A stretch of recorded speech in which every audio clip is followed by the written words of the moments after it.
بسم الله الرحمن الرحيم، والصلاة والسلام على أشرف المرسلين سيدنا محمد وعلى آله وصحبه أجمعين. ازيكم يا حبايبي؟ عاملين إيه؟ إن شاء الله رب تكونوا بأفضل صحة وبأحسن حال. جايلكوا كده بحاجة على السريع إن شاء الله هتفيدكم وتفيد أي حد حصل عنده المشكلة ديت. كان الأول لو أنت مكسر عندك حاجة زي ديت كده، زي ما أنت شايف البنة بتاعتك دي كده وانكسرت ودخلت جوه هنا، عشان خاطر تيجي تعملها ما تعرفش تطلعها، فتوديها لحد بتاع صيانة ويجي في الآخر يا يطلعها لك يا يغير لك الجزء ده كله، ويقول لك مثلا الجزء ده كلف 70 80 100 جنيه يوم مثلا ما هنقوله ايه تم تغييره.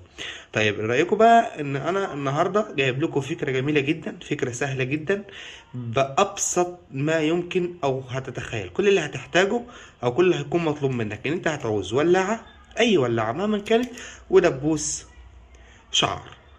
بس دبوس شعر اللي هو الدبوس العادي ده. وهنيجي هنمسك مثلا كده ايه الدبوس اهوت مثلا. ماشي، معلش بس عشان خاطر ايه هو كده انا الدبوس في ايدي اهوت. وهاجي هجيب الدبوس وهمسك الدبوس ايه، هسخن. معلش لحظة واحدة عشان انا ايه اعرف بس امسك الدبوس. تمام، همسك الدبوس اسخنه زي ما انتم شايفين كده. اظبط بس الكاميرا لان انا مفيش حد معايا. وهمسك الايه الدبوس كده هسخنه زي ما انتم شايفين، بحيث لما ايه راس الدبوس بس تحمر. تمام اهوت زي ما انتم شايفين كده معايا. وهاجي في نفس الجزء اهو زي ما انتم شايفين كده، واجي ايه بصوا كده اهو،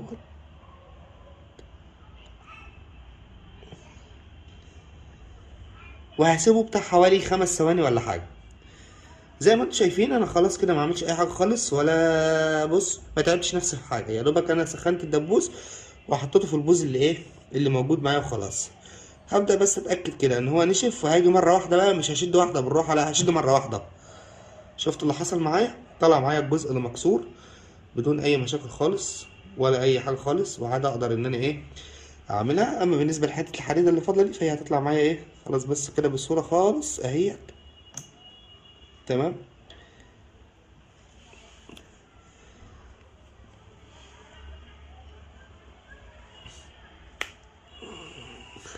اهو.